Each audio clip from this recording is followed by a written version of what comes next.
जय गणेश दोस्तों, स्वागत है आप सभी का एक बार फिर से। गणपति बप्पा आप व आपके परिवार पर अपनी कृपा दृष्टि सदा सर्वदा बनाए रखें। दोस्तों, यदि आप अपने लाइफ में नया कुछ सीखना चाहते हैं तो चैनल को सब्सक्राइब जरूर करिएगा।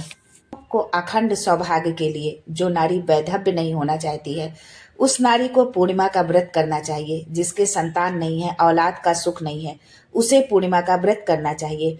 जिस नारी का पुत्र पति बहुत भयंकर बीमारी से ग्रसित हो और ये लग रहा हो कि मेरे बेटे का, मेरे पति का जीवन इस बीमारी के कारण संकट में पड़ सकता है, उस नारी को पूर्णिमा का व्रत करना चाहिए। पर अब प्रश्न ये उठता है कि उस नारी को पूर्णिमा के कितने व्रत करना चाहिए, पूर्णिमा व्रत का नियम क्या है, महत्व क्या है पूर्णिमा व्रत का, पूर्णिमा का व्रत जो नारी रखती है उसे किस फल की प्राप्ति होती है, ये सारी जानकारी आज आपको इस वीडियो में मिलने वाली है। पूज्य गुरु जी प्रदीप मिश्रा जी ने इसके बारे में संपूर्ण जानकारी दी है अपनी कथा में। लेकिन ये सब जानने से पहले आपसे रिक्वेस्ट करती हूँ कि वीडियो को लाइक करिएगा, दोस्तों को शेयर कर दीजिएगा, और अगर आपने अभी तक चैनल को सब्सक्राइब नहीं किया है तो चैनल को सब्सक्राइब करके बेल आइकन जरूर दबाइएगा।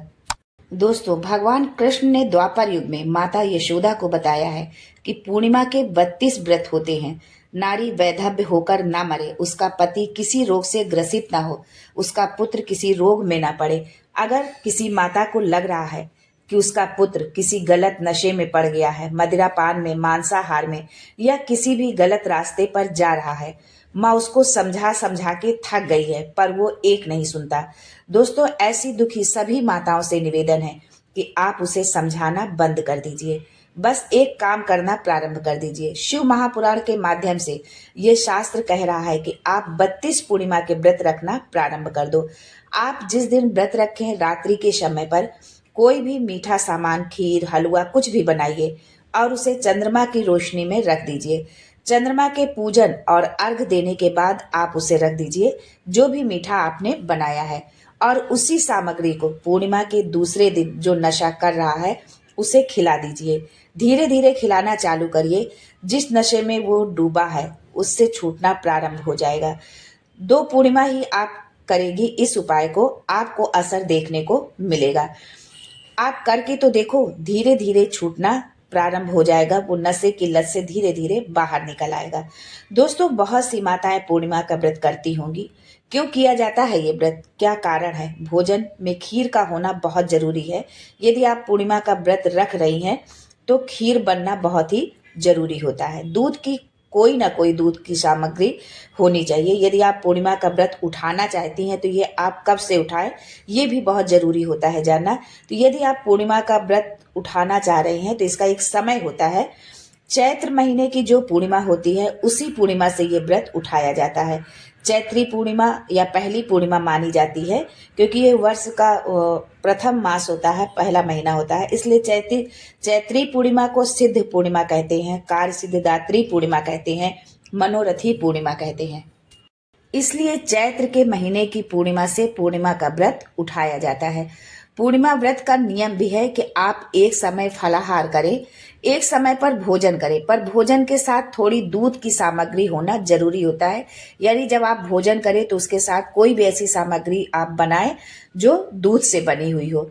पूर्णिमा का व्रत क्यों किया जाता है, किस लिए किया जाता है, इसका वर्णन शिव महापुराण के अंतर्गत स्कंद पुराण में लिखा है कि महर्षि वेद व्यास जी ने वर्णन किया है इसका, कि ये पूर्णिमा का व्रत इसलिए किया जाता है कि व्यक्ति का जब मन भ्रम में जाने लगता है, मन गलत जगह पर जाने लगता है। मन को गलत जगह पर ले जाने वाला कौन होता है? मन को गलत जगह पर ले जाने वाला होता है चंद्रमा। व्यक्ति की राशि के अंतर्गत, व्यक्ति की पत्रिका के अंतर्गत जब चंद्र बेकार चलता है, खराब चलता है चंद्र ग्रह, तो व्यक्ति अच्छा करते करते भी बेकार करने लगता है। अगर बेटा बेटी गलत मार्ग पर जा रहे हैं तो समझ जाइए कि चंद्र गड़बड़ हो रहा है। कोई पुरुष, कोई स्त्री यदि गलत मार्ग पर जा रहे हैं तो समझ जाइए चंद्र गड़बड़ जा रहा है। घर में यदि कलह क्लेश बना रहता है तो पूर्णिमा का व्रत करें। अधिकतर माताएं बहनें करती भी हैं। आपने सत्यनारायण भगवान की कथा में भी सुना होगा कि ब्राह्मण, बनिया प्रत्येक ने पूर्णमासी को सत्यनारायण की कथा और व्रत करता था। सत्यनारायण की कथा के अंतिम अध्याय में लिखा है कि सत्यनारायण की कथा करवाने से इस योनि से छूटकर वो इस योनि में गया। सभी ने सुना होगा।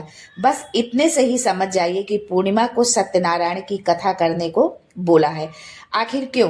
क्योंकि अगर पूर्णिमा के दिन, संक्रांति के दिन कोई भी माता बहन व्रत रख लेगी, दूध का कोई भी प्रसाद बना लेगी और भगवान का भोग लगा देगी, भले ही आप सत्यनारायण के निमित्त आप बनाए, और अगर आपने सत्यनारायण को भोग बनाया है, उपवास रखा है, या कोई सामग्री बनाकर आप पूजन कर रही हैं, भोग लगा रही हैं भगवान, तो घर में जो आपके अशांति और कलह क्लेश है, वो अशांति धीरे धीरे शांति में बदल जाएगी।